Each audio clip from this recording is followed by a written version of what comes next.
Today is all about happy little trees. I'll show you easy and effective methods to make your evergreens stand tall and proud. I'm CRI Carolyn Saletto, and this is Brushstrokes. Hi again, welcome back to Brushstrokes, and today I'd like to show you evergreen trees.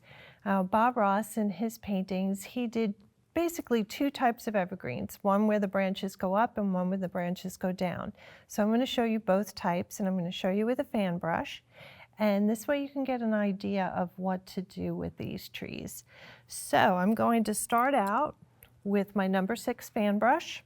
I already have pre-mixed a dark green color that I mixed with phthalo blue, some midnight black, some Van Dyke brown, alizarin crimson, sap green, and I've got a big pile of that ready to go.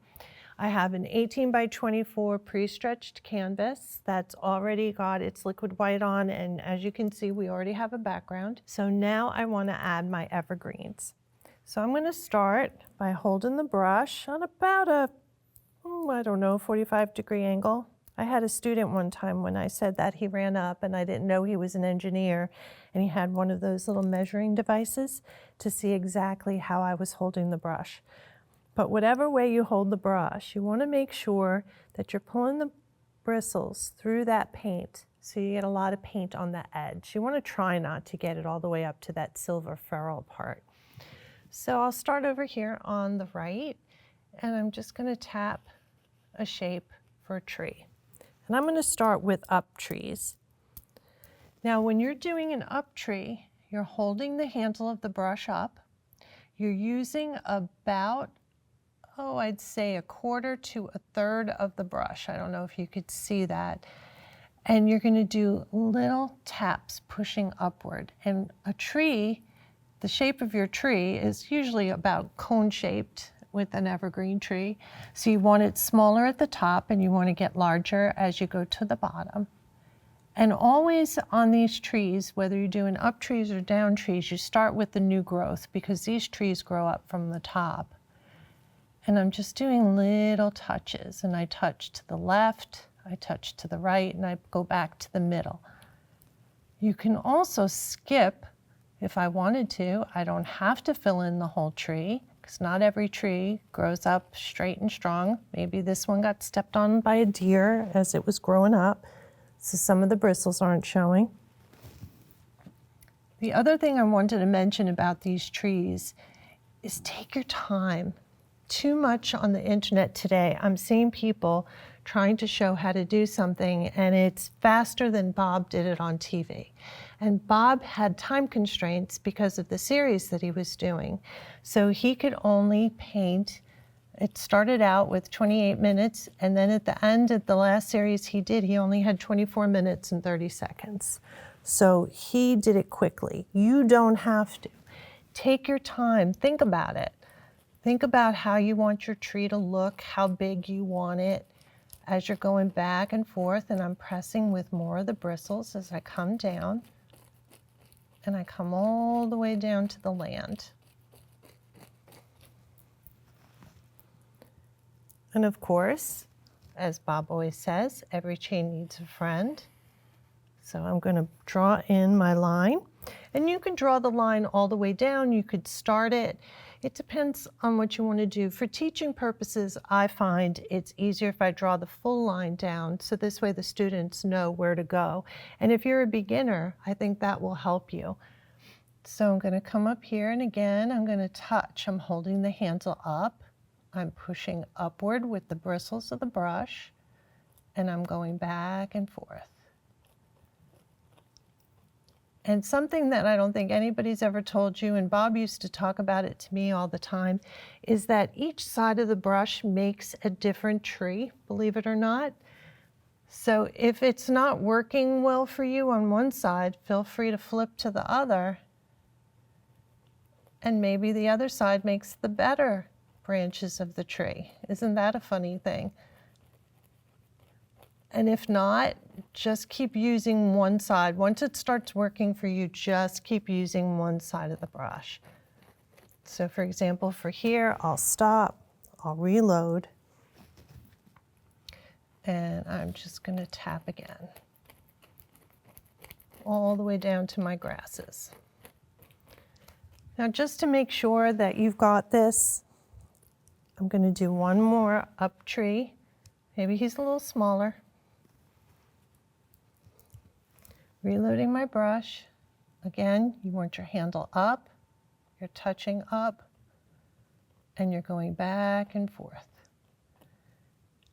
Again, thinking about if you want a space in your tree, maybe your tree, again, there's new growth in the middle, and it goes back and forth. It just adds some interest if not every tree was completely filled in. But there might be times that you want the whole tree filled in, and that's fine too. But variation is a main part of nature. No two trees look alike. So there's no reason for your trees to have to look alike. So now for my evergreens, I'm going to take my knife and I'm going to take some Van Dyke Brown and some dark sienna.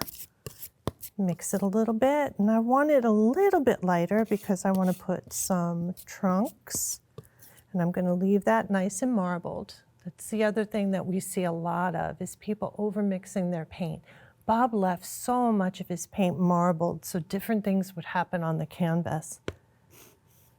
Cutting across, getting my little roll, and I'm going to do little touches, touch, touch, touch. And you don't have to touch the whole tree. Maybe here, I'm only going to touch it once. You could touch it the whole way down. But again, variation. By leaving those empty spots, it gives your painting interest. Now what I'm doing is with a clean, dry knife, I'm just taking the tip and going upward to point the trees a little bit.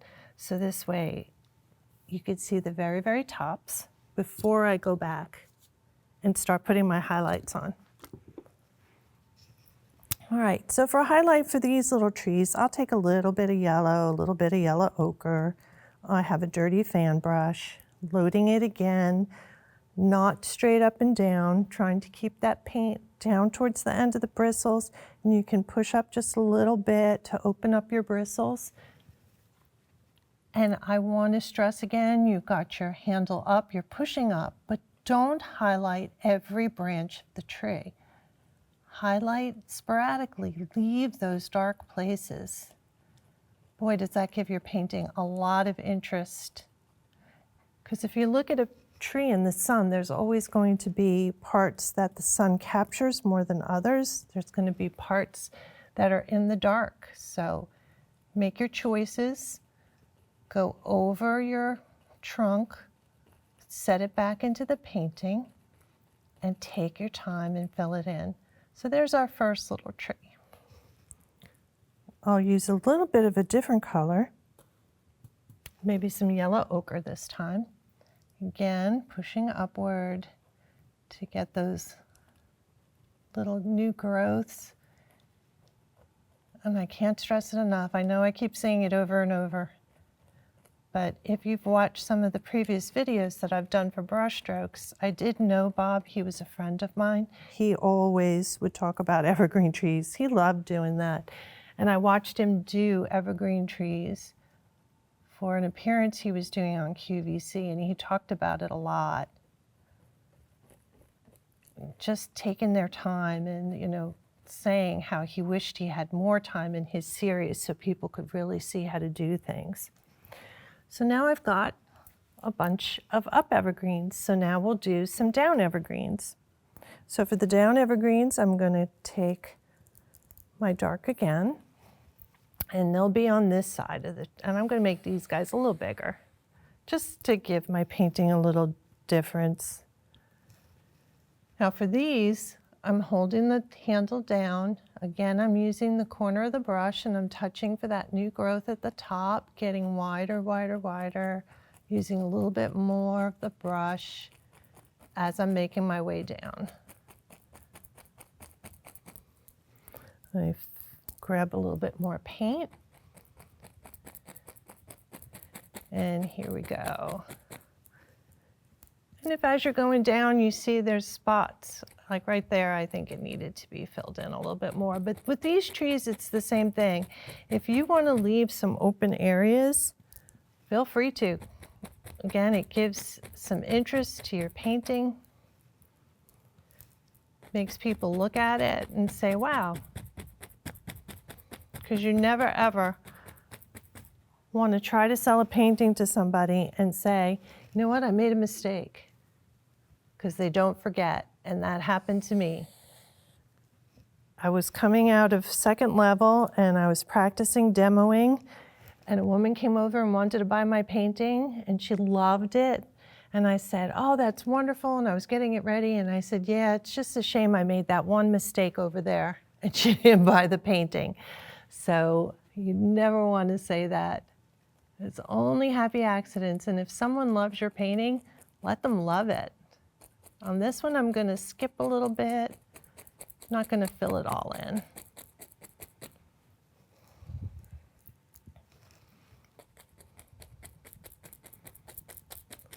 I'm going to go a little faster over here just to fill in some dark. But again, think about your shape, think about your form. Do you want this to be a wider tree, a thinner tree? You have to look at what you're doing inside your painting.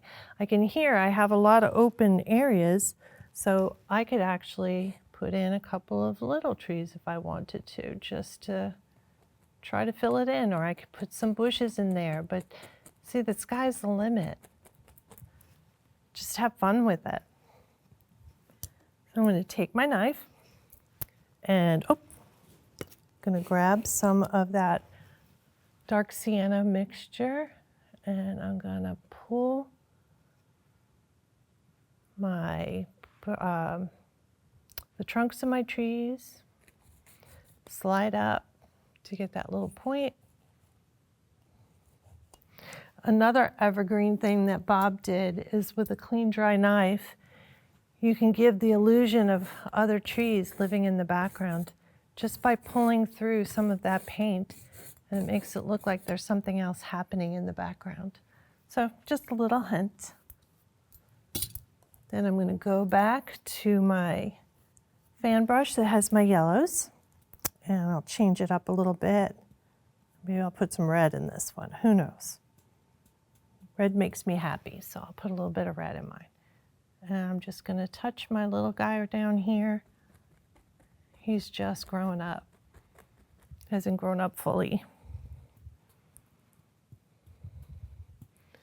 And here's my big guy. Again, taking my time, thinking about it. Do I want to add more? Do I want to add less? Am I leaving enough darks? Got to leave those darks because, as Bob would say, you need the dark to show light, but also the dark gives depth. So if you take it all away, it's going to look like one mush tree. Maybe a little bit of yellow right there. Using the top of the brush, the little corner, my handle's down, I'm pressing down. Let's get a little bit of highlight right there.